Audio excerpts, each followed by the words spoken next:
आज Islamabad high court में मैंने दरख्वास्त दायर की थी, रिट पिटीशन।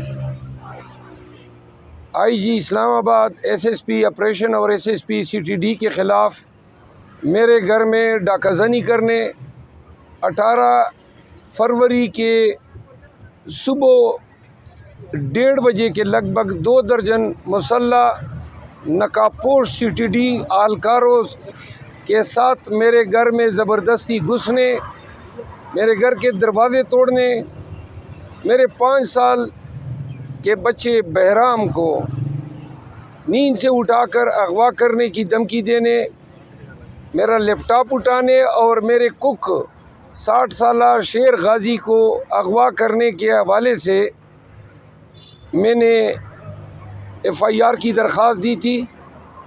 पुलिस ने अपने अफसरान के ख़िलाफ़ पर्चा दर्ज नहीं किया, जिस पर मैं हाई कोर्ट आया।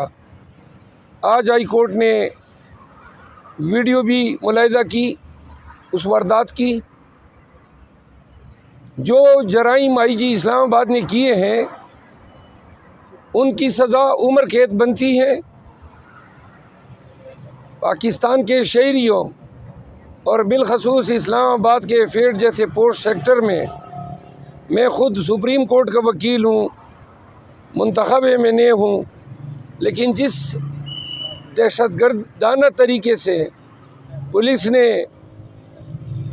इर्तिकाब जुर्म किया है, इस पे अदालत ने भी अफसोस का इज़हार किया और हुक्म सादिर किया कि अगर मेरा कुक आज वापस नहीं आता है तो फिर पुलिस के आला हुकाम SSP CTD, SSP ऑपरेशन अदालत में ख़ुद पेश होंगे और साथ ही पर्चा न दर्ज करने पर SHO मारगला को कल 10 बजे अदालत में तलब किया है। ऐसे वाक़यात की रोकथाम ज़रूरी है। इस्लामाबाद की पुलिस जराइम पेशा बन चुकी है और वर्दी में मलबूस होकर डाकाज़नी की कई वारदातें ये पहले भी कर चुके हैं, यही IG कर चुका है। और इनकी जुर्रत अभी इतनी हुई कि मेरे घर में घुस के उन्होंने लैपटॉप भी चोरी किया। मैं कल पहली दफ़ा घर गया तो पता चला मेरी कैसी गड़ी भी उड़ाई है, परफ्यूम भी उड़ाए हैं, ये साथ उठा के ले गए हैं। तो आज से ये कार्रवाई कल पे चली गई है।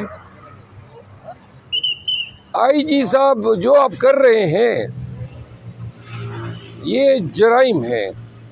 आपके मातात SSP ऑपरेशन और SSP CTD को भुगतना होगा। दूसरा, मैं ये वाशगाफ अल्फाज में ऐलान करता हूँ कि अगर मेरी ज़ात को कुछ हुआ या मैं इस्लामाबाद से अगवा हुआ तो इसकी ज़िम्मेदारी IG इस्लामाबाद पर होगी,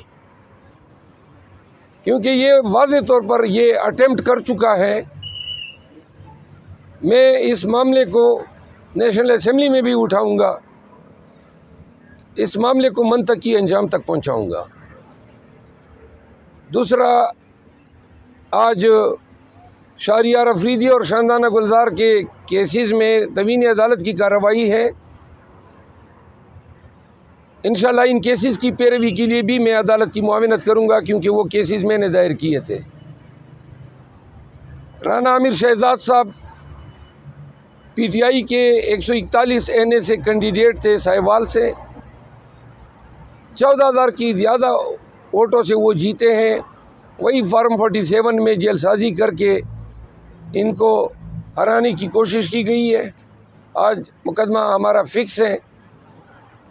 हम तवक्को रखते हैं कि इनके केस में भी इंसाफ होगा। परवेज़ साहब, बताइएगा कि रात को दुआ खैर होगी PDM की, PDM 2 की, वो कैसे समझते हैं कि ये मुल्क कैसे चलाएंगे PDM 2 आपके फार्मूले के मुताबिक? जिस तरह इन्होंने पहले चलाया 16 महीने और जो अभी तक चला रहे हैं उनके गमाश्ते हैं केयर टेकर बन के, तो लिहाजा अगर जो नज़र आ रहा है सारी जल्दसाजी नताइज में इन चोरों को लाने के लिए की गई है, और अगर ये हुकूमत चला सकते हैं या इनमें अहलियत है तो 6 महीनों में वाज़ेह हो जाएगा।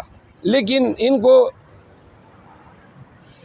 इक़्तिदार देने से कबल पाकिस्तानियों को इंतहाई खौफनाक महंगाई से हमकनार भी किया जाएगा।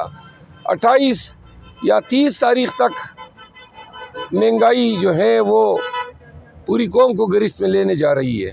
आप क्या समझते हैं कि बाद कल पार्लियामेंट गए आपका, क्योंकि पहली बार पार्लियामेंट का सफ़र है, इस हवाले से क्या कहेंगे? मैं नेशनल असम्बली गया हूँ तो मैंने पता किया कि वो काम कौन है, तो पता चला कि जो सेक्रेटरी है नेशनल असम्बली का, उसको 11वीं दफ़ा जो है एक्सटेंशन दे के सेक्रेटरी की सीट पे बिठाया गया है। जो दूसरा सेक्रेटरी है जो एडमिनिस्ट्रेशन का है, उसको 7वीं दफ़ा एक्सटेंशन दी जा रही है।